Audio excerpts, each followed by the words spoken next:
ಧಾರವಾಡದಲ್ಲಿ ಉದ್ಯೋಗಾಕಾಂಕ್ಷಿಗಳ ಪ್ರತಿಭಟನೆ ಹಿನ್ನೆಲೆಯಲ್ಲಿ ಯುವಕರ ಪ್ರತಿಭಟನೆಯಿಂದ ಎಚ್ಚೆತ್ತಿರುವಂಥದ್ದು ರಾಜ್ಯ ಸರ್ಕಾರ.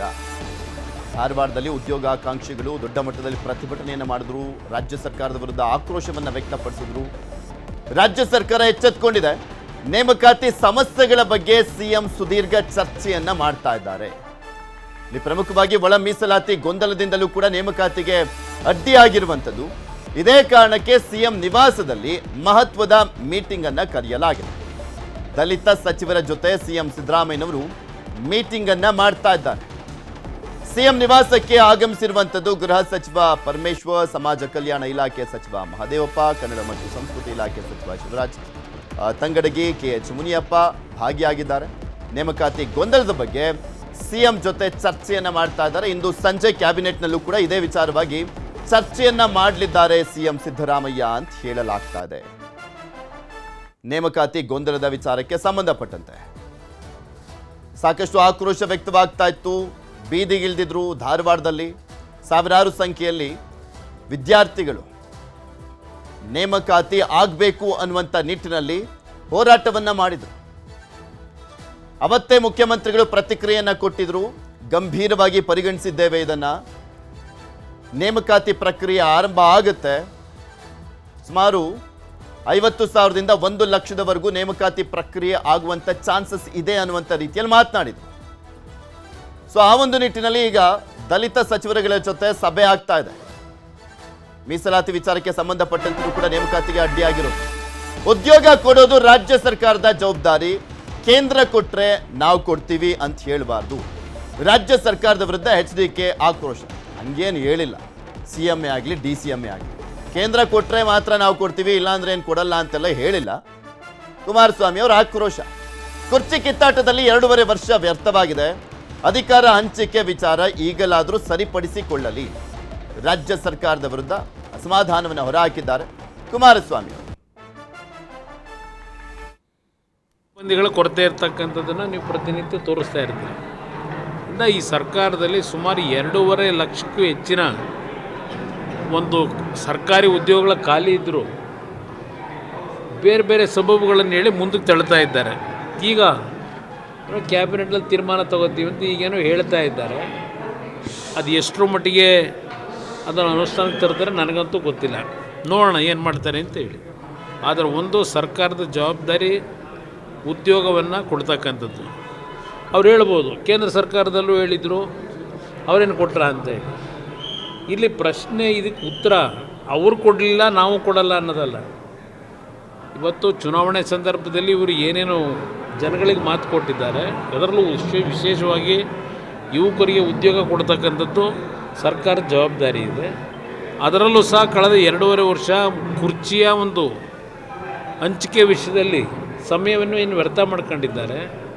ಈಗಲಾದರೂ ಸರಿಪಡಿಸ್ಕೊಳ್ಳಿ ಅಂತಕ್ಕಂಥದ್ದು ಹೇಳ್ತೀನಿ. ಇದೆಲ್ಲದ್ರ ಬಗ್ಗೆ ಇನ್ನಷ್ಟು ಮಾಹಿತಿಯನ್ನು ಕೊಡ್ತಾ ಹೋಗ್ತಾರೆ ನಮ್ಮ ಪ್ರತಿನಿಧಿ ಕಾರ್ತಿಕ್. ನಮ್ಮ ಜೊತೆ ನೇರ ಸಂಪರ್ಕದಲ್ಲಿ ಜಾಯ್ನ್ ಆಗಿದ್ದಾರೆ. ಕಾರ್ತಿಕ್, ಉದ್ಯೋಗವನ್ನ ಕೊಡುವಂಥ ನಿಟ್ಟಿನಲ್ಲಿ, ಸರ್ಕಾರಿ ಹುದ್ದೆ ಬೇಕು ಅನ್ನುವಂಥ ನಿಟ್ಟಿನಲ್ಲಿ ದೊಡ್ಡ ಹೋರಾಟ ನಡೀತು. ಅವತ್ತು ಗಂಭೀರವಾಗಿ ಇದ್ರ ಬಗ್ಗೆ ಚರ್ಚೆಯನ್ನು ಮಾಡ್ತೀವಿ ಅನ್ನುವಂಥದ್ರ ಬಗ್ಗೆ ಸಿಎಂ ಕೂಡ ಸ್ಟೇಟ್ಮೆಂಟ್ ಕೊಟ್ಟಿದ್ರು. ದಲಿತ ಸಚಿವರ ಜೊತೆ ಯಾವೆಲ್ಲ ವಿಚಾರಗಳಿಗೆ ಸಂಬಂಧಪಟ್ಟಂತೆ ಚರ್ಚೆ ಮಾಡಲಾಗ್ತದೆ? ಇವತ್ತು ಸಂಜೆ ನಡೆಯುವಂಥ ಸಚಿವ ಸಂಪುಟ ಸಭೆಯಲ್ಲಿ ಒಂದು ಮಹತ್ವದ ಘೋಷಣೆ ಏನಾದರೂ ಹೊರಬೀಳುವಂಥ ಸಾಧ್ಯತೆ ಇದೆಯಾ? ಪೃಥ್ವಿರಾಜ್, ಪ್ರಮುಖವಾಗಿ ಉದ್ಯೋಗಾಕಾಂಕ್ಷಿಗಳ ಪ್ರತಿಭಟನೆಗೆ ಸರ್ಕಾರ ತತ್ತರಿಸಿದಂತೆ ಕಾಣಿಸ್ತಾ ಇದೆ. ಈಗಾಗಲೇ ಉದ್ಯೋಗಾಕಾಂಕ್ಷಿಗಳು 1 ವಾರದ ಗಡುವನ್ನು ಕೂಡ ರಾಜ್ಯ ಸರ್ಕಾರಕ್ಕೆ ಕೊಟ್ಟಿದ್ದಾರೆ. ಈ ಒಂದು ಹಿನ್ನೆಲೆಯಲ್ಲಿ ಸರ್ಕಾರವು ಕೂಡ ಎಚ್ಚೆತ್ತುಕೊಂಡಿದೆ. ನೇಮಕಾತಿ ಪ್ರಕ್ರಿಯೆಯನ್ನು ಮಾಡೋದಕ್ಕೆ ಯಾವೆಲ್ಲ ಒಂದು ಪಾಸಿಬಿಲಿಟೀಸ್ ಇದೆಯೋ ಅದೆಲ್ಲವನ್ನು ಕೂಡ ಮಾಡೋದಕ್ಕೆ ಸರ್ಕಾರ ಮುಂದಾಗ್ತದೆ. ಈಗಾಗಲೇ ಸಿಎಂ ಸಿದ್ದರಾಮಯ್ಯನವರು ಈ ಹಿಂದೆಯೂ ಕೂಡ ಈ ಒಂದು ಮಾತನ್ನು ಹೇಳಿದರು. ನೇಮಕಾತಿ ಪ್ರಕ್ರಿಯೆಯನ್ನು ತ್ವರಿತವಾಗಿ ನಾವು ಮಾಡ್ತೇವೆ ಅನ್ನುವಂಥದ್ದು. ಅದರ ಮುಂದುವರೆದ ಭಾಗವಾಗಿ ಇವತ್ತು ದಲಿತ ಸಚಿವರೊಂದಿಗೆ ಸಿಎಂ ಸಿದ್ದರಾಮಯ್ಯನವರು ಕಾವೇರಿ ನಿವಾಸದಲ್ಲಿ ಒಂದು ಮಹತ್ವದ ಸಭೆಯನ್ನು ಕೂಡ ಮಾಡ್ತಿದ್ದಾರೆ. ಪ್ರಮುಖವಾಗಿ ಈ ಒಂದು ಸಭೆ ಯಾವ ವಿಚಾರಕ್ಕೆ ಆಗಿ ಅಂತಂದರೆ ಒಳ ಮೀಸಲಾತಿ ವಿಚಾರಕ್ಕೆ ಸಂಬಂಧಪಟ್ಟಂತೆ ಸಭೆಯನ್ನು ನಡೆಸಲಾಗ್ತದೆ. ಈ ಒಂದು ನೇಮಕಾತಿ ಪ್ರಕ್ರಿಯೆಗಳನ್ನು ಒಳ ಮೀಸಲಾತಿಯ ಕಾರಣಕ್ಕಾಗಿಯೇ ತಡೆ ಹಿಡಿಯಲಾಗಿತ್ತು. ಅಂದರೆ SC ಸಮುದಾಯಕ್ಕೆ ಕೊಟ್ಟಿರ್ತಕ್ಕಂಥ ಆಶ್ವಾಸನೆಯ ಕಾರಣಕ್ಕಾಗಿ ಸರ್ಕಾರ ಒಳ ಮೀಸಲಾತಿಯ ಜಾರಿ ಮಾಡುವವರೆಗೂ ಕೂಡ ನಾವು ನೇಮಕಾತಿಯನ್ನು ಮಾಡೋದಿಲ್ಲ, ಯಾರಿಗೂ ಕೂಡ ಅನ್ಯಾಯ ಆಗದೆ ಇರುವ ಹಾಗೆ ನೋಡ್ಕೊಳ್ತೇವೆ ಅನ್ನುವಂಥ ವಾಗ್ದಾನವನ್ನು ಕೊಟ್ಟಿತ್ತು. ಅದೇ ಒಂದು ಕಾರಣಕ್ಕಾಗಿ SC ಮೀಸಲಾತಿಯನ್ನು ಈಗಾಗಲೇ ಸರ್ಕಾರ ಜಾರಿ ಮಾಡಿದೆ. ಆದರೆ ಈ ಒಂದು ಜಾರಿ ಮಾಡಿರ್ತಕ್ಕಂಥ ಮೀಸಲಾತಿಗೆ ಕಾನೂನಿನ ತೊಡಕು ಉಂಟಾಗಿರ್ತಕ್ಕಂಥ ಕಾರಣಕ್ಕಾಗಿ ಈಗ ಅದು ನ್ಯಾಯಾಲಯದಲ್ಲಿ ಇರ್ತಕ್ಕಂಥ ಕಾರಣಕ್ಕಾಗಿ ಸರ್ಕಾರವು ಕೂಡ ಈ ಒಂದು ವಿಚಾರಕ್ಕೆ ಸಂಬಂಧಪಟ್ಟಂತೆ ಯಾವುದೇ ನಿರ್ಧಾರವನ್ನು ತೆಗೆದುಕೊಳ್ಳೋದಕ್ಕೆ ಸಾಧ್ಯ ಆಗ್ತಿಲ್ಲ. ಅದೇ ಒಂದು ಕಾರಣಕ್ಕಾಗಿ ನೇಮಕಾತಿ ಪ್ರಕ್ರಿಯೆಯು ಕೂಡ ನಡೆದಿರತಕ್ಕಂಥ ಕಾರಣಕ್ಕಾಗಿ ಉದ್ಯೋಗಾಕಾಂಕ್ಷಿಗಳು ದೊಡ್ಡ ಮಟ್ಟದಲ್ಲಿ ಹೋರಾಟವನ್ನು ಕೂಡ ಮಾಡಿರ್ತಕ್ಕಂಥದ್ದು. ಇದೇ ಒಂದು ಹಿನ್ನೆಲೆಯಲ್ಲಿ ಇವತ್ತು ಈ ಎಲ್ಲ ವಿಚಾರಗಳಿಗೆ ಸಂಬಂಧಪಟ್ಟಂತೆ ದಲಿತ ಸಚಿವರೊಂದಿಗೆ ಸಿಎಂ ಸಿದ್ದರಾಮಯ್ಯನವರು ಸಭೆಯನ್ನು ಕೂಡ ಮಾಡ್ತಾ ಇದ್ದಾರೆ. ಇವತ್ತಿನ ಈ ಒಂದು ಸಭೆಯ ಬಳಿಕ ಸಂಜೆ ನಡೆಯುವಂಥ ಕ್ಯಾಬಿನೆಟ್ನಲ್ಲಿಯೂ ಕೂಡ ಇವತ್ತು ಇಲ್ಲಿ ಈ ಒಂದು ಸಭೆಯಲ್ಲಿ ನಡೆದಿರ್ತಕ್ಕಂಥ ವಿಚಾರ ವಿನಿಮಯ ಏನಿದೆ ಅದೆಲ್ಲವನ್ನು ಕೂಡ ಕ್ಯಾಬಿನೆಟ್ನಲ್ಲಿ ಮತ್ತೊಮ್ಮೆ ಚರ್ಚೆಯನ್ನು ಮಾಡುವಂಥ ಸಾಧ್ಯತೆಗಳು ದಟ್ಟವಾಗಿರ್ತಕ್ಕಂಥದ್ದು. ಯಾಕಂತಂದರೆ ಈಗಾಗಲೇ ಉದ್ಯೋಗಾಕಾಂಕ್ಷಿಗಳು ಹೇಳ್ತಾ ಇರ್ತಕ್ಕಂಥದ್ದು ಸರ್ಕಾರಕ್ಕೆ ಕೇವಲ ಒಂದು ವಾರದ ಗಡುವು ಅಷ್ಟೇ ಅನ್ನುವಂಥದ್ದು. ಈ ಒಂದು ವಾರದ ಒಳಗಾಗಿ ಒಂದೊಮ್ಮೆ ಸರ್ಕಾರ ನೇಮಕಾತಿ ಆದೇಶವನ್ನು ಮಾಡದೇ ಇದ್ದರೆ ನಾವು ಧಾರವಾಡದಿಂದ ಬೆಂಗಳೂರುವರೆಗೂ ಕೂಡ ಪಾದಯಾತ್ರೆಯನ್ನು ಮಾಡ್ತೀವಿ ಅನ್ನುವಂಥ ಎಚ್ಚರಿಕೆಯನ್ನು ಉದ್ಯೋಗಾಕಾಂಕ್ಷಿಗಳು ಕೊಟ್ಟಿರ್ತಕ್ಕಂಥ ಕಾರಣಕ್ಕಾಗಿ ಸರ್ಕಾರ ಸಾಕಷ್ಟು ಎಚ್ಚೆತ್ತುಕೊಂಡಿದೆ. ಈಗ ಕಾನೂನಿನ ತೊಡಕನ್ನು ಯಾವ ರೀತಿಯಾಗಿ ನಿವಾರಣೆಯನ್ನು ಮಾಡಬಹುದು, ಜೊತೆಗೆ ಸರ್ಕಾರದ ಮುಂದಿರ್ತಕ್ಕಂಥ ಆಯ್ಕೆಗಳೇನು ಅದೆಲ್ಲವನ್ನು ಕೂಡ ಇವತ್ತು ಇಲ್ಲಿ ಚರ್ಚೆಯನ್ನು ಮಾಡಲಾಗ್ತಿದೆ. ದಲಿತ ಸಚಿವರೊಂದಿಗೆ ಒಮ್ಮೆ ಚರ್ಚೆಯನ್ನು ಮಾಡಿ ಈ ಒಂದು ಚರ್ಚೆಯ ಆಧಾರದ ಮೇಲೆ ಕ್ಯಾಬಿನೆಟ್ನಲ್ಲಿ ಕೂಡ ವಿಷಯವನ್ನು ಸಿಎಂ ಸಿದ್ದರಾಮಯ್ಯನವರು ಮಂಡಿಸುವಂಥ ಸಾಧ್ಯತೆಗಳಿರ್ತಕ್ಕಂಥದ್ದು. ಕ್ಯಾಬಿನೆಟ್ನಲ್ಲಿ ಸರ್ಕಾರ ಯಾವ ರೀತಿಯ ನಿರ್ಧಾರವನ್ನು ತೆಗೆದುಕೊಳ್ಳುತ್ತೆ ಅನ್ನೋದನ್ನು ಕಾದು ನೋಡಬೇಕಾಗಿದೆ. ಒಟ್ಟಾರೆಯಾಗಿ ಉದ್ಯೋಗಾಕಾಂಕ್ಷಿಗಳ ಆಕ್ರೋಶಕ್ಕೆ ಸರ್ಕಾರ ಮಣಿದಂತೆ ಕಾಣಿಸ್ತಾ ಇದೆ. ಇವತ್ತಿನ ಕ್ಯಾಬಿನೆಟ್ನಲ್ಲಿ ಒಂದು ಮಹತ್ವದ ನಿರ್ಧಾರವನ್ನು ಸರ್ಕಾರ ತೆಗೆದುಕೊಳ್ಳುವಂಥ ಸಾಧ್ಯತೆಗಳು ಕೂಡ ದಟ್ಟವಾಗಿರ್ತಕ್ಕಂಥದ್ದು. ಇಲ್ಲಿ ಪ್ರಮುಖವಾಗಿ ಒತ್ತಡ ಇದೆ ರಾಜ್ಯ ಸರ್ಕಾರಕ್ಕೆ. ಬಿಕಾಸ್ ಆಲ್ಮೋಸ್ಟ್ ಸಚಿವರುಗಳು ಇವನ್ ಮುಖ್ಯಮಂತ್ರಿಗಳು ಕೂಡ ಹೇಳಿರುವ ರೀತಿಯಲ್ಲಿ ಹಂತವಾಗಿ ನೇಮಕಾತಿ ಪ್ರಕ್ರಿಯೆ ಆರಂಭ ಆಗುತ್ತೆ ಅಂತ ಹೇಳಿದ್ದಾರೆ. ಅದು ಈ ವರ್ಷನೇ ಎಷ್ಟು ನೇಮಕಾತಿ ಆಗುತ್ತೆ ಅನ್ನುವಂಥದ್ರ ಬಗ್ಗೆನೂ ಕೂಡ ಒಂದು ಕ್ಲಾರಿಟಿ ಸಿಗುವಂತ ಚಾನ್ಸಸ್. ಯಾಕೆಂದ್ರೆ ಕೊಟ್ಟ ಮಾತಿಗೆ ತಪ್ಪಿದ್ರೆ ಇನ್ನೊಂದಿಷ್ಟು ದೊಡ್ಡ ಮಟ್ಟದಲ್ಲಿ ಹೋರಾಟ, ಬೆಂಗಳೂರಿಗೂ ಪಾದಯಾತ್ರೆ ಅಂತ ಹೇಳಿರುವಂಥ ಹಿನ್ನೆಲೆಯಲ್ಲಿ ಸರ್ಕಾರಕ್ಕೆ ಯಾವ ರೀತಿಯಾದಂಥ ಒತ್ತಡ ಇದೆ, ಮತ್ತೊಂದು ಕಡೆ ಹಣಕಾಸು ಇಲಾಖೆ ಇದಕ್ಕೆ ಏನು ಹೇಳಿದೆ ಅಂತ. ಯಾಕೆಂದರೆ ಅವ್ರ ಜೊತೆನೂ ಕೂಡ ಚರ್ಚೆಯನ್ನು ಮಾಡಲಾಗಿದೆ ಸ್ಯಾಲರಿ ವಿಚಾರಕ್ಕೆ ಸಂಬಂಧಪಟ್ಟಂತೆ, ಹಾಗೆ ಎಷ್ಟು ವೆಚ್ಚ ಆಗ್ಬೋದು ವರ್ಷದಲ್ಲಿ ಅನ್ನುವಂಥದ್ರ ಬಗ್ಗೆ. ಪೃಥ್ವಿರಾಜ್, ಪ್ರಮುಖವಾಗಿ ಆರ್ಥಿಕ ಇಲಾಖೆ 50,000ಕ್ಕೂ ಹೆಚ್ಚು ಉದ್ಯೋಗಗಳಿಗೆ ನೇಮಕಾತಿ ಮಾಡ್ಕೊಳ್ಳೋದಕ್ಕೆ ಈಗಾಗಲೇ ಒಪ್ಪಿಗೆಯನ್ನು ಕೊಟ್ಟಿತ್ತು. ಆದರೆ ಆ ಒಂದು ನೇಮಕಾತಿಯನ್ನು ಮಾಡದೇ ಇರೋದಕ್ಕೆ ಕಾರಣ ಏನಪ್ಪಾ ಅಂತಂದರೆ ಒಳ ಮೀಸಲಾತಿಯ ಗೊಂದಲ. ಈಗಾಗಲೇ ಕೋರ್ಟ್ನಲ್ಲಿ ಈ ಒಂದು ಒಳ ಮೀಸಲಾತಿಯ ಗೊಂದಲ ಇರತಕ್ಕಂಥ ಕಾರಣಕ್ಕಾಗಿ ಸರ್ಕಾರಕ್ಕೂ ಕೂಡ ಇಕ್ಕಟ್ಟಿನಲ್ಲಿ ಸಿಲುಕಿಸಂತೆ ಕಾಣ್ತಾ ಇದೆ. ಯಾಕಂದರೆ ಸರ್ಕಾರ ಈ ಹಿಂದೆ SC ಸಮುದಾಯಕ್ಕೆ ವಾಗ್ದಾನವನ್ನು ಕೂಡ ಕೊಟ್ಟಿತ್ತು, ಯಾವುದೇ ಕಾರಣಕ್ಕೂ ಒಳ ಮೀಸಲಾತಿಯನ್ನು ಜಾರಿ ಮಾಡದ ಹೊರತಾಗಿಯೂ ಕೂಡ ನಾವು ನೇಮಕಾತಿಯನ್ನು ಮಾಡೋದಿಲ್ಲ ಅನ್ನುವಂಥದ್ದು. ಅದರ ಹಿನ್ನೆಲೆಯಲ್ಲಿ ವಯೋಮಿತಿಯನ್ನು ಕೂಡ ಸರ್ಕಾರ ಸಡಿಲಿಕೆಯನ್ನು ಮಾಡಿದೆ. ಆದರೂ ಕೂಡ ಉದ್ಯೋಗಾಕಾಂಕ್ಷಿಗಳು ಮಾತ್ರ ಸರ್ಕಾರದ ಈ ಯಾವ ತಂತ್ರಕ್ಕೂ ಕೂಡ ಮಣಿತಾ ಇಲ್ಲ. ಅವರು ಒಂದು ವಾರದ ಗಡುವಿನ ಒಳಗಾಗಿ ಆದೇಶವನ್ನು ಹೊರಡಿಸಬೇಕು ಅನ್ನುವಂಥ ಎಚ್ಚರಿಕೆಯನ್ನು ಕೂಡ ಕೊಟ್ಟಿದ್ದಾರೆ. ಅದೇ ಒಂದು ಹಿನ್ನೆಲೆಯಲ್ಲಿ ಒಳ ಮೀಸಲಾತಿಗೆ ಇರ್ತಕ್ಕಂಥ ಕಾನೂನಿನ ತೊಡಕುಗಳೇನು ಅದೆಲ್ಲವನ್ನು ಕೂಡ ಇವತ್ತು SC ಸಮುದಾಯದ ಸಚಿವರೊಂದಿಗೆ ಸಿಎಂ ಸಿದ್ದರಾಮಯ್ಯನವರು ಮಾತುಕತೆಯನ್ನು ಮಾಡ್ತಾ ಇದ್ದಾರೆ. ಪ್ರಮುಖವಾಗಿ ನ್ಯಾಯಾಲಯದಲ್ಲಿ ಯಾವ ರೀತಿಯಾಗಿ ಅಂದರೆ ಹೋರಾಟವನ್ನು ಮಾಡಬೇಕು, ನ್ಯಾಯಾಲಯದಲ್ಲಿ ಯಾವ ರೀತಿಯಾಗಿ ಈ ಒಂದು ತ್ವರಿತವಾಗಿ ಈ ಒಂದು ಪ್ರಕ್ರಿಯೆಗಳು ಮುಗಿಯುವ ಹಾಗೆ ನೋಡ್ಕೊಳ್ಬೇಕು ಅನ್ನುವಂಥ ನಿಟ್ಟಿನಲ್ಲಿ ಕೂಡ ಇವತ್ತು ಚರ್ಚೆ ಮಾಡ್ತಾ ಇರುವಂಥ ಸಾಧ್ಯತೆಗಳಿರ್ತಕ್ಕಂಥದ್ದು. ಜೊತೆಗೆ ಕ್ಯಾಬಿನೆಟ್ನಲ್ಲಿ ಈ ವಿಚಾರಕ್ಕೆ ಸಂಬಂಧಪಟ್ಟಂತೆ ಒಂದು ಅಂತಿಮವಾದಂಥ ನಿರ್ಧಾರವನ್ನು ಯಾವ ರೀತಿಯಾಗಿ ತೆಗೆದುಕೊಳ್ಳಬಹುದು, ಸರ್ಕಾರದ ಮುಂದಿರತಕ್ಕಂಥ ಆಯ್ಕೆಗಳೇನು ಅನ್ನುವಂಥ ನಿಟ್ಟಿನಲ್ಲಿಯೂ ಕೂಡ ಇವತ್ತು SC ಸಮುದಾಯದ ಸಚಿವರೊಂದಿಗೆ ಸಿಎಂ ಸಿದ್ದರಾಮಯ್ಯನವರು ಮಾತುಕತೆಯನ್ನು ಮಾಡ್ತಾ ಇದ್ದಾರೆ. ಇವತ್ತಿನ ಮಾತುಕತೆಯ ಬಳಿಕ ಅಂದರೆ ಸಂಜೆ ನಡೀತಾ ಇರತಕ್ಕಂಥ ಕ್ಯಾಬಿನೆಟ್ನಲ್ಲಿ ಕೂಡ ಈ ವಿಚಾರವನ್ನು ಪ್ರಸ್ತಾಪ ಮಾಡ್ತಾರೆ. ಇವತ್ತಿನ ಕ್ಯಾಬಿನೆಟ್ನಲ್ಲಿ ಒಂದು ಮಹತ್ವದ ನಿರ್ಧಾರವನ್ನು ಸರ್ಕಾರ ತೆಗೆದುಕೊಳ್ಳುವಂಥ ಸಾಧ್ಯತೆಗಳು ಕೂಡ ದಟ್ಟವಾಗಿರ್ತಕ್ಕಂಥದ್ದು. ಯಾವ ಕಾರಣಕ್ಕಾಗಿ ಅಂತಂದರೆ ಸರ್ಕಾರಕ್ಕೆ ಈಗಾಗಲೇ ಉದ್ಯೋಗಾಕಾಂಕ್ಷಿಗಳು ಗಡುವನ್ನು ಕೂಡ ಕೊಟ್ಟಿರುವಂಥ ಹಿನ್ನೆಲೆಯಲ್ಲಿ ಸರ್ಕಾರ ಒಂದು ಸ್ಪಷ್ಟವಾಗಿರುವಂಥ ನಿರ್ಧಾರವನ್ನು ಕೂಡ ತೆಗೆದುಕೊಳ್ಬೇಕಾಗಿದೆ. ನ್ಯಾಯಾಲಯದಲ್ಲಿ ಇರ್ತಕ್ಕಂಥ ಒಂದು ಪ್ರಕರಣವನ್ನು ಕೂಡ ಇತ್ಯರ್ಥಪಡಿಸಬೇಕಾಗಿದೆ. ಅಲ್ಲಿ 1% ಮೀಸಲಾತಿಗಾಗಿ ಅಲೆಮಾರಿಗಳು ಕಾನೂನನ್ನು ಹೋರಾಟವನ್ನು ಮಾಡ್ತಿದ್ದಾರೆ. ಆ ಒಂದು ಕಾನೂನಿನ ಹೋರಾಟದ ಕಾರಣಕ್ಕಾಗಿ ಸರ್ಕಾರ ಇಕ್ಕಟ್ಟಿಗೆ ಸಿಲುಕಿಕೊಂಡಂತೆ ಕಾಣ್ತಾ ಇದೆ. ಆ ಒಂದು ಸಮುದಾಯದ ಜೊತೆಗೆ ಮಾತುಕತೆಯನ್ನು ಮಾಡಬೇಕಾ ಅಥವಾ ಅವ್ರಿಗಿರ್ತಕ್ಕಂಥ ಮೀಸಲಾತಿಯ ಗೊಂದಲವನ್ನು ಹೇಗೆ ಪರಿಹಾರ ಮಾಡಬೇಕು, ಈ ಎಲ್ಲ ವಿಚಾರಗಳಿಗೆ ಸಂಬಂಧಪಟ್ಟಂತೆ ದಲಿತ ಸಚಿವರೊಂದಿಗೆ ಸಿಎಂ ಸಿದ್ದರಾಮಯ್ಯನವರು ಮಾತುಕತೆಯನ್ನು ಮಾಡ್ತಾರೆ. ಮಾತುಕತೆಯ ನಂತರದಲ್ಲಿ ಕ್ಯಾಬಿನೆಟ್ನಲ್ಲೂ ಕೂಡ ಈ ವಿಚಾರವನ್ನು ಪ್ರಸ್ತಾಪ ಮಾಡ್ತಾರೆ. ಪೃಥ್ವಿರಾಜ್. ಓಕೆ, ಧನ್ಯವಾದ ಕಾರ್ತಿಕ್ ನಿಮ್ಮೆಲ್ಲ ಮಾಹಿತಿಗಾಗಿ. ಗ್ಯಾರಂಟಿ ಯೋಜನೆಗಳಿಂದ ಸರ್ಕಾರಕ್ಕೆ ಹೊರೆ ಆಯ್ತಾ? ಸತ್ಯ ಒಪ್ಪಿಕೊಂಡ್ರ DCM DK ಶಿವಕುಮಾರ್. ಗ್ಯಾರಂಟಿಯಿಂದ ಸರ್ಕಾರಕ್ಕೆ ಹೊರೆಯಾಗಿದೆ ಅಂತ DCM ಹೇಳಿದ್ರು. ಬರ್ಡನ್ ಆದರೂ ಕೂಡ ಜನರಿಗೋಸ್ಕರ ತಂದಿರುವಂಥದ್ದು ಅಂತ ಎಲ್ರಿಗೂ ಗೊತ್ತಿರುವಂಥ ವಿಚಾರಣೆ ಇದು, ಸತ್ಯ. ಆದರೆ ಕೆಲವೊಮ್ಮೆ ಹೇಳಲಿಕ್ಕೆ ಅಂಥದ್ದೇನು ಹೊರೆ ಆಗಿಲ್ಲ ಅದು ಇದು ಅಂತೆಲ್ಲ ಸುಮ್ಮನೆ ಸುಳ್ಳಾಗಿ ಮಾತನಾಡ್ತಾ ಇದ್ರಲ್ಲ. ಬಟ್ ಈಗ ಸತ್ಯ ಹೊರ ಬಂದಂತೆ ಕಾಣಿಸ್ತಾ ಇದೆ ಸ್ಪಷ್ಟವಾಗಿ. ಉಪಮುಖ್ಯಮಂತ್ರಿಗಳ ಮಾತಿಂದ ಸರ್ಕಾರಕ್ಕೆ ಹೊರೆಯಾದರೂ ಗ್ಯಾರಂಟಿ ಸ್ಕೀಮ್ ಕೊಡ್ತಾ ಇದ್ದೇವೆ, ಜನರ ಹಿತದೃಷ್ಟಿಯಿಂದ ಯೋಜನೆ ಮುಂದುವರಿಸಿದ್ದೇವೆ, ಜನರ ಮಾನಸಿಕ ಆರ್ಥಿಕ ಭದ್ರತೆಗಾಗಿ ಗ್ಯಾರಂಟಿ ಯೋಜನೆ ಅಂತ ಹೇಳಿದರು ಉಪಮುಖ್ಯಮಂತ್ರಿಗಳು. ಇವತ್ತು 5 ಗ್ಯಾರಂಟಿ ಕೊಡ್ತಿದ್ದೀವಿ, ಜಾಸ್ತಿ ಅಂತಂದ್ರೆ ಚಿಕ್ಕಮ್ಮನ 20,000 ರೂಪಾಯಿ ಅಷ್ಟು ಮಕ್ಕಳಿಗೆ ತಂದೆ ತಾಯಿಗಳಿಗೆ ಫ್ರೀ ಬಸ್ ಕೊಡ್ತೀವಿ, ಫ್ರೀ ಕರೆಂಟ್ 200 ಕರೆಂಟ್ ಇರ್ಲಿ. ಸರ್ಕಾರದ ಬರ್ಡನ್ ಆಗ್ತಾ ಇರ್ಬೋದು, ಬಟ್ ಸರ್ಕಾರ ಏನೇ ಬರ್ಡನ್ ಆದ್ರೂ ನಿಮ್ಗೆ ಮಾನಸಿಕವಾಗಿ ಈ ಫೈನಾನ್ಷಿಯಲ್ ಸ್ಟ್ರೆಂತ್ ಕಡಿಮೆ ಆಗ್ಬಾರ್ದು. ನಿಮ್ಗೆ ಜೋಬಲ್ 10 ರೂಪಾಯಿ ಜಾಸ್ತಿ 10 ರೂಪಾಯಿ ಇತ್ತು ಅಂತಂದ್ರೆ ಕೊಡೋ 300 ರೂಪಾಯಿ ಕೊಡಕ್ ಮೊದಲು ಬರ್ತಾರೆ. ಹಂಗೆ ಮಾನಸಿಕವಾಗಿ ನಿಮ್ಗೆ ಧೈರ್ಯ ತುಂಬಬೇಕು, ಆರ್ಥಿಕವಾದಂತ ಶಕ್ತಿ ಕೊಡಬೇಕು ಅಂತ ದೊಡ್ಡ ತೀರ್ಮಾನವನ್ನ ನಮ್ಮ ಸರ್ಕಾರ.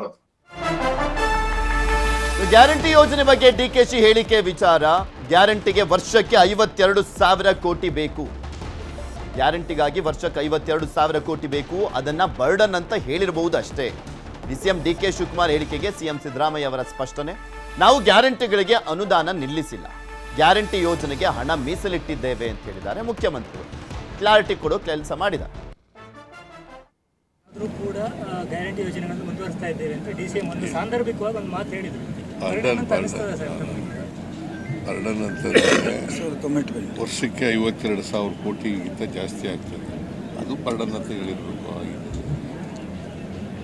ನಾವು ಡೆವಲಪ್ಮೆಂಟ್ ವರ್ಕ್ಸು ಮುಂದುವರಿಸ್ತಾ ಇದ್ದೀವಿ. ಮತ್ತು ಗ್ಯಾರಂಟಿ ಯೋಜನೆಗಳಿಗೆ 1,20,000 ಕೋಟಿ ಈಗಾಗಲೇ ಕೊಟ್ಟಿದ್ದೀವಿ ಗ್ಯಾರಂಟಿ ಯೋಜನೆ.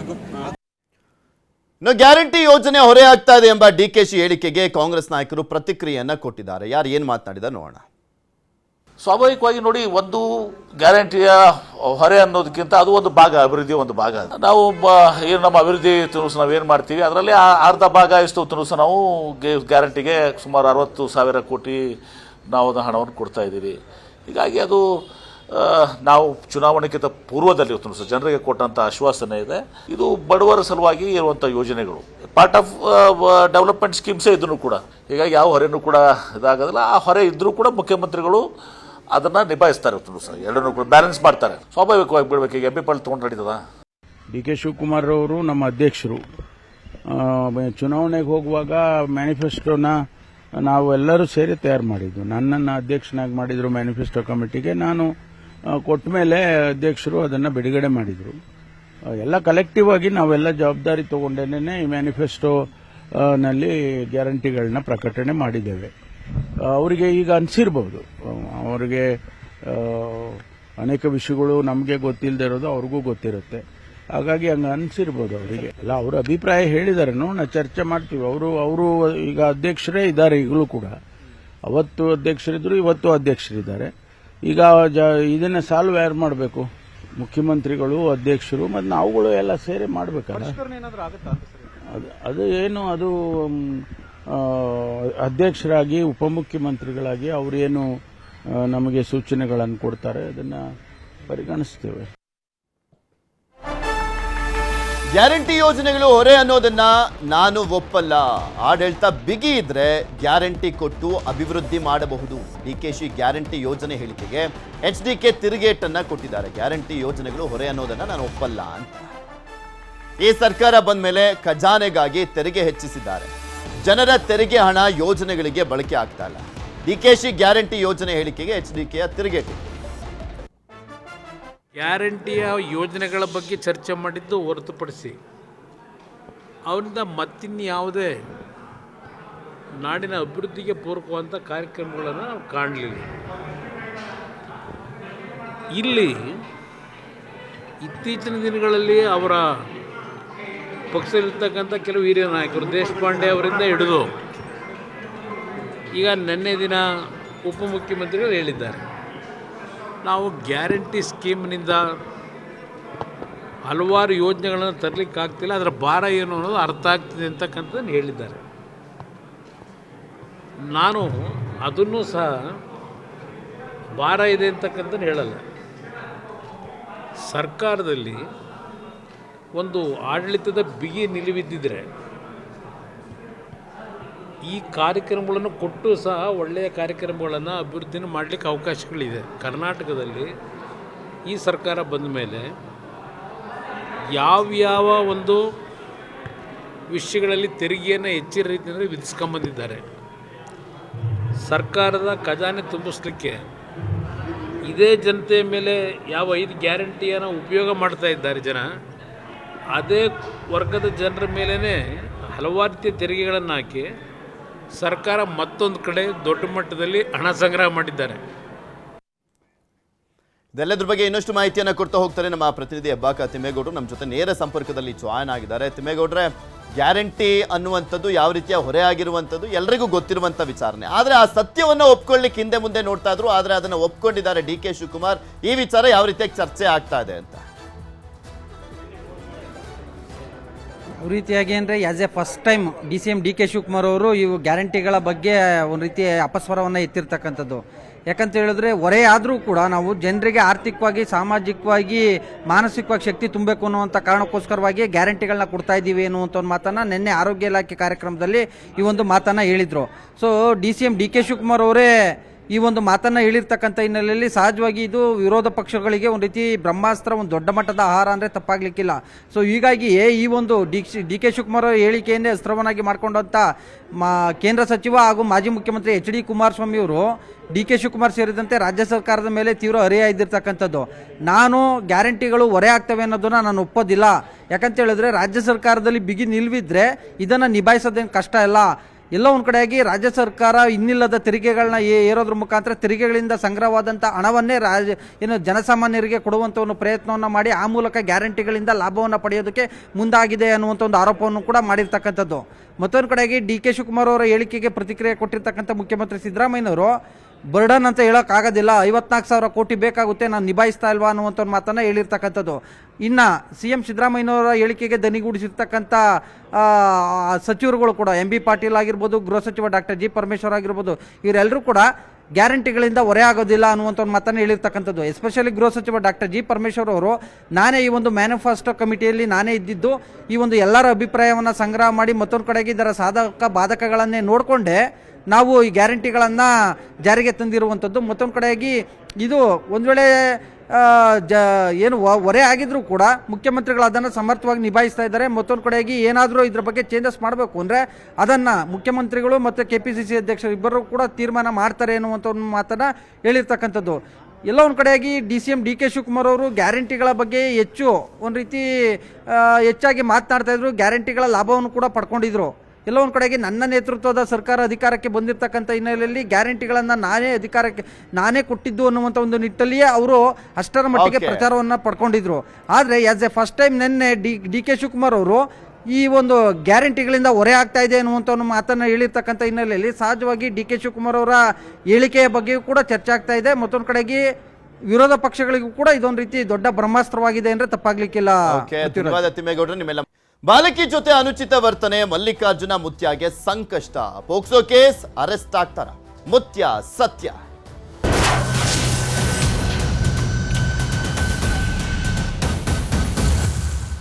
ಮಲ್ಲಿಕಾರ್ಜುನ ಮುತ್ಯ ವಿರುದ್ಧ ಪೋಕ್ಸೋ ಕೇಸ್ ದಾಖಲಾಗಿದೆ. ತೆಲಂಗಾಣಕ್ಕೆ ಮಲ್ಲಿಕಾರ್ಜುನ ಮುತ್ಯ ಎಸ್ಕೇಪ್ ಆಗಿರುವಂಥದ್ದು. ತಡರಾತ್ರಿನೇ ಮಠದಿಂದ ಹೈದರಾಬಾದ್ಗೆ ಎಸ್ಕೇಪ್ ಮುತ್ಯ. FIR ದಾಖಲಾಗಿದೆ. ಪೋಕ್ಸೋ ಕೇಸ್ ದಾಖಲಾಗಿರುವಂಥದ್ದು. ಪೋಕ್ಸೋ ಕೇಸ್ ದಾಖಲಾಗಿರುವಂಥ ಹಿನ್ನೆಲೆಯಲ್ಲಿ ಸೀರಿಯಸ್ ಅಫೆನ್ಸ್ ಅದು. ಸೊ ಹೀಗಾಗಿ ಎಸ್ಕೇಪ್. ಮಲ್ಲಿಕಾರ್ಜುನ ಮುತ್ಯ ಬಂಧನಕ್ಕೆ ಮುಂದಾಗಿರುವಂಥದ್ದು SP. ಹೈದರಾಬಾದ್ ಸೇರಿದಂತೆ ಹಲವೆಡೆ ಮುತ್ಯಾಗೆ ಶೋಧ ಅಂತೆ. FIR ದಾಖಲಾಗ್ತಿದ್ದ ಹಾಗೆ ಮಾಡಬೇಕಾಗಿತ್ತು ತಾನೆ, ಅವಕಾಶ ಕೊಟ್ಟಿದ್ದಾರ. ವಿಚಾರಣೆಗೆ ಹಾಜರಾಗುವಂತೆ ನೋಟಿಸ್ ಜಾರಿ. ಮಹಲ್ ರೋಜಾ ಮಠದಲ್ಲಿ ಸ್ಥಳ ಮಹಜರು. ಮಕ್ಕಳ ಕಲ್ಯಾಣ ಇಲಾಖೆ ಪೊಲೀಸರಿಂದ ಮಹಜರು. ಮಠದಲ್ಲಿದ್ದಂಥ ಕೆಲವರ ಹೇಳಿಕೆಯನ್ನ ಕೂಡ ದಾಖಲಿಸಿಕೊಂಡಿದ್ದಾರೆ ಪೊಲೀಸರು. ಮಲ್ಲಿಕಾರ್ಜುನ ಮುತ್ಯ ವಿರುದ್ಧ ಪೋಕ್ಸೋ ಕೇಸ್ ದಾಖಲಾಗಿರೋದು. ಪೋಕ್ಸೋ ಕೇಸ್ ದಾಖಲಾಗಿರುವಂಥ ಹಿನ್ನೆಲೆಯಲ್ಲಿ ನೋಟಿಸ್ ಕೊಡಲಾಗಿತ್ತು ವಿಚಾರಣೆಗೆ ಹಾಜರಾಗುವಂತೆ. ಆದರೆ ಮಲ್ಲಿಕಾರ್ಜುನ ಮುತ್ಯ ಎಸ್ಕೇಪ್. ಹೈದರಾಬಾದ್ಗೇನೋ ಎಸ್ಕೇಪ್ ಆಗಿದ್ದಾರೆ ಅನ್ನುವಂಥದ್ರ ಬಗ್ಗೆ ಸದ್ಯಕ್ಕೆ ಮಾಹಿತಿ ಇದೆ. ಬಂಧಿಸುವಂತ ನಿಟ್ಟಿನಲ್ಲಿ ಮುಂದಾಗಿದ್ದಾರೆ ಪೊಲೀಸರು. ಮಲ್ಲಿಕಾರ್ಜುನ ಮುತ್ಯ ಬಂಧನಕ್ಕೆ ಮುಂದಾಗಿರುವಂಥದ್ದು SP. ಈಗ ಆಲ್ರೆಡಿ ಅವರು ಮಠಕ್ಕೆ ಹೋಗಿ ಕೆಲವರ ಹೇಳಿಕೆಗಳನ್ನು ದಾಖಲು ಮಾಡಿಕೊಳ್ಳಲಾಗಿದೆ. ಈ ರೀತಿಯಾದಂಥ ವಿಡಿಯೋಗಳು ಇನ್ನೂ ಕೆಲವು ವೈರಲ್ ಆಗ್ತಾ ಇದ್ದಾವೆ ಈಗ ಸೋಷಿಯಲ್ ಮೀಡಿಯಾದಲ್ಲಿ. ಇನ್ನು ಮಲ್ಲಿಕಾರ್ಜುನ ಮುತ್ಯ ವಿರುದ್ಧದ ಪೋಕ್ಸೋ ಪ್ರಕರಣ ಪೊಲೀಸರಿಂದ ಮಾಹಿತಿ ಪಡೆದು ಮುಂದಿನ ಕ್ರಮ. ಬೆಂಗಳೂರಲ್ಲಿ ಗೃಹ ಸಚಿವ ಡಾಕ್ಟರ್ G ಪರಮೇಶ್ವರ್ ಅವರ ಪ್ರತಿಕ್ರಿಯೆ ಇದು. ಗೃಹ ಸಚಿವರು ಕೂಡ ಸ್ಟೇಟ್ಮೆಂಟ್ ಮಾಡಿದ್ದಾರೆ. ಪೊಲೀಸರಿಂದ ಮಾಹಿತಿಯನ್ನು ಪಡ್ಕೊಂಡು ಮುಂದಿನ ಕ್ರಮ ಅಂತ ಹೇಳಿದ್ದಾರೆ. ಸರ್, ಪೋಕ್ಸೋ ಪೋಕ್ಸೋ ಕೇಸ್ ದಾಖಲಾಗಿದೆ. ಸೊ ಎಸ್ಕೇಪ್ ಆಗಿದ್ದಾರೆ ಅಂತ ಮಾಹಿತಿ ಇದೆ ಸರ್. ಸೊ ಅದ್ರ ಬಗ್ಗೆ ಗೃಹ ಇಲಾಖೆ ಯಾವ ರೀತಿ ನಾನು ವೈರಲ್ ಆಗ್ತಿದೆ? ಮಾಹಿತಿ ತಗೊಳ್ತೀನಿ. ನಾನು ಮಾಹಿತಿ ತಗೊಂಡು ಉತ್ತರ ಕೊಡ್ತೀನಿ. ಮುತ್ಯಾ ಕೇಸಲ್ಲಿ ಸರ್ ಪೋಕ್ಸೋ ಕೇಸ್ ದಾಖಲಾಗಿದೆ. ಸೊ ಎಸ್ಕೇಪ್ ಆಗಿದ್ದಾರೆ ಅಂತ ಮಾಹಿತಿ ಇದೆ ಸರ್. ಸೊ ಅದ್ರ ಬಗ್ಗೆ ಗೃಹ ಇಲಾಖೆ ಯಾವ ರೀತಿ ನಾನು ವೈರಲ್ ಆಗ್ತಿದೆ? ಮಾಹಿತಿ ತಗೊಳ್ತೀನಿ. ನಾನು ಮಾಹಿತಿ ತಗೊಂಡು ಉತ್ತರ ಕೊಡ್ತೀನಿ. ಮುತ್ಯಾ ಕೇಸಲ್ಲಿ ಸರ್ ಪೋಕ್ಸೋ ಕೇಸ್ ಇನ್ನು ವೈರಲ್ ಆಗಿರುವಂತ ವಿಡಿಯೋ ಕಟ್ಟುಕತೆ ಇದೆಲ್ಲ ಸುಳ್ಳು. ಮಲ್ಲಿಕಾರ್ಜುನ ಮುತ್ಯಾ ಸಹೋದರ ಪರಶುರಾಮ್ ಹೇಳಿಕೆ. ಯಾವುದೇ ಮಾಹಿತಿ ಪಡೆಯದೆ ಕೇಸ್ ದಾಖಲಿಸಿದ್ದಾರೆ. ವೈರಲ್ ಆಗಿರುವಂತ ವಿಡಿಯೋ ಕಟ್ಟುಕತೆ ಅಂತೆ, ಇದೆಲ್ಲ ಸುಳ್ಳಂತೆ. ಮಲ್ಲಿಕಾರ್ಜುನ ಮುತ್ಯಾ ಸಹೋದರ ಪರಶುರಾಮ್ ಹೇಳಿಕೆ. ಯಾರ ಕಿವಿಗೆ ಹೂವು ಮೂಡಿಸ್ತಾ ಇದ್ದಾರೆ? ಯಾವುದೇ ಮಾಹಿತಿ ಪಡೆಯದೆ ಕೇಸ್ ದಾಖಲಿಸಿದ್ದಾರೆ. ಇವರಿಗೆಲ್ಲ ಮಾಹಿತಿ ಕೊಟ್ಬಿಟ್ಟು ಈ ಕೇಸ್ ದಾಖಲು ಮಾಡ್ತೀವಿ, ಮಾಡ್ಲಾ ಬೇಡವಾ ಅಂತ ಕೇಳ್ತಾರೆ. ಬಾಲಕಿಗೆ ತಂದೆ ತಾಯಿಯಂತೆ ಪ್ರೀತಿ ತೋರಿಸಿದ್ದಾರೆ. ಬಾಲಕಿ ನಮ್ಮ ಮಠದ ಸಂಬಂಧಿ ಜೊತೆಗೆ ಭಕ್ತರು. ಮಲ್ಲಿಕಾರ್ಜುನ ಮುತ್ಯಾ ಸಹೋದರ ಪರಶುರಾಮ್ ಹೇಳಿಕೆ ಇದು. ನಮ್ಮ ಪ್ರತಿನಿಧಿ ಗಣೇಶ್ ಪರಶುರಾಮ್ ಅವ್ರನ್ನ ಮಾತನಾಡಿಸಿದ್ದಾರೆ. ಏನ್ ಹೇಳಿದ್ದಾರೆ ಕೇಳೋಣ. ಯಾದಗಿರಿ ಜಿಲ್ಲೆ ಶಹಾಪುರ ತಾಲೂಕಿನ ಮಹಲ್ ರೋಜಾ ಅಂತಕ್ಕಂಥ ಒಂದು ಮಠದ ಒಂದು ಈ ಭಾಗದ ಹೆಸರುವಾಸಿಯಾಗಿರ್ತಕ್ಕಂತಹ ಮಲ್ಲಿಕಾರ್ಜುನ ಮುತ್ಯಾ ಅವರ ಮೇಲೆ ಒಂದು ಬಾಲಿಕೆ ಜೊತೆ ಅನುಚಿತ ವರ್ತನೆ ಮಾಡಿದ್ದಾರೆ ಅಂತ ಹೇಳಿ ಪೋಸ್ಕೋ ಪ್ರಕರಣ ಅವರ ವಿರುದ್ಧ ದಾಖಲಾಗಿದೆ. ಈ ಹಿನ್ನೆಲೆಯಲ್ಲಿ ಮಾತನಾಡೋದಕ್ಕೆ ಖುದ್ದಾಗಿ ಒಂದು ಮಲ್ಲಿಕಾರ್ಜುನ ಮುತ್ಯಾ ಅವರ ಸಹೋದರರು ನನ್ನ ಜೊತೆಗಿದ್ದಾರೆ. ಸರ್, ಈಗ ಯಾಕಾಯ್ತು ಸರ್ ಪೋಸ್ಕೋ ಪ್ರಕರಣ? ನಮಸ್ಕಾರ ಸರ್. ಏನಿಲ್ಲ ಸರ್, ಇದೆಲ್ಲ ಒಂದು ಷಡ್ಯಂತ್ರ. ಇದೆಲ್ಲ ಒಂದು ವಿಡಿಯೋದು ವಿಚಾರ ತೊಗೊಂಡು ಇಷ್ಟೆಲ್ಲ ವೈರಲ್ ಮಾಡೋದಕ್ಕಿಂತ ಮಾಡ್ಯಾರಲ್ಲ. ಒಳ್ಳೆ ಎಷ್ಟೋ ಕಾರ್ಯಕ್ರಮ ಮಾಡಿದ್ವಿ, ಅದು ಯಾಕೆ ವೈರಲ್ ಮಾಡಿಲ್ಲ? ಒಳ್ಳೆ ಸಾಮೂಹಿಕ ಲಗ್ನ ಮಾಡಿವಿ, ದನಗಳ ಜಾತ್ರೆ ಮಾಡಿವಿ. 20-40 ವರ್ಷದಿಂದ ನಮ್ಮ ಅಪ್ಪರವರಲ್ಲಿ ಒಂದು 2000 ಸಾಮೂಹಿಕ ಮದುವೆ ಮಾಡ್ಯಾರ. ಮಲ್ಲಿಕಾರ್ಜುನ ಮುತ್ಯಾರ ಕೈ ಮೇಲೆ ಒಂದು 200-300 ಮದುವೆ. ಇದೆಲ್ಲ ಯಾಕೆ ವೈರಲ್ ಮಾಡಿಲ್ಲ? ಒಂದು ಮಗಳ ಪ್ರೀತಿ ಕಾಣೋದು ತಪ್ಪ ಯಾರೇ ಆಗಲಿ. ಈಗ ನೀವೇ ಅವರು ಮಠದ ಭಕ್ತರ ಸರ್? ಏನಾಗಿದೆ ನಮ್ಮ ರಿಲೇಷನ್ ಆಗಬೇಕು, ಮಠದ ಭಕ್ತರು ಕೂಡ. ಅಂದ್ರೆ 7 ವರ್ಷದಿಂದ ನಮ್ಮ ಆ ಹುಡುಗಿ 3 ವರ್ಷ 4 ವರ್ಷದಿಂದ ಇಲ್ಲಿಗೆ ಬರ್ಲಕ್ಕದ. ಅವ್ರ ತಂದೆ ತಾಯಿ ಎಲ್ಲರೂ ಬಂದಾರ. ಮೊನ್ನೆ ಅವರು ಒಂದು 4 ದಿನ ಹಿಂದ್ಗಡೆ ಬಂದು ಅವ್ರು ಬರ್ತಡೇ ಮಾಡ್ಕೊಂಡ್ರ. ಆ ಬರ್ತಡೇ ಮಾಡ್ಕೊಂಡು ಕೇಕ್ ಕಟ್ ಮಾಡಿ ಅಲ್ಲಿ ಹೊರಗಡೆ ಎತ್ತಿ ಮನುಷ್ಯನ ಮೇಲೆ ನಿಂದ್ರಿಸಿಂದ ಅದು ನಮ್ಮ ಹತ್ರ ವಿಡಿಯೋ ಬೇರೆನೇ ಅದ. ನಮ್ಮ ಹತ್ರ ಬೇಕಾದ್ರೆ ನಿಮ್ಗೆ ಒರಿಜಿನಲ್ ವಿಡಿಯೋ ಹಾಕ್ಸ್ತೀವಿ. ಇದೆಲ್ಲ ಬೇರೆ ಒಂದು ಹುಡುಗಿದ ಅಷ್ಟೇ ಚಿತ್ರೀಕರಣ ಇಟ್ಕೊಂಡು ಎಡಿಟ್ ಮಾಡಿ ಸ್ಪೀಡ್ ಎಡಿಟ್ ಮಾಡಿ ಅದೊಂಥರ ಇದು ಮಾಡ್ಯಾರ. ಇದು ಯಾವುದೋ ಒಂದು ಷಡ್ಯಂತ್ರದಿಂದ ಆಗಿದೆ. ಈ ಭಾಗದಲ್ಲಿ ಸಾಕಷ್ಟು ಹೆಸರನ್ನು ಮಾಡಿದ್ರು. ಹಾಗಾಗಿ ನಾವು ಕೂಡ ಕಾನೂನು ಹೋರಾಟವನ್ನ ಮಾಡ್ತೀವಿ ಅಂತಕ್ಕಂಥ ಮಾತನ್ನ ಹೇಳಿದ್ದಾರೆ. ಯಾದ್ರಿಂದ ಗಣೇಶ್ ಪಾಟೀಲ್, ನ್ಯೂಸ್ 18.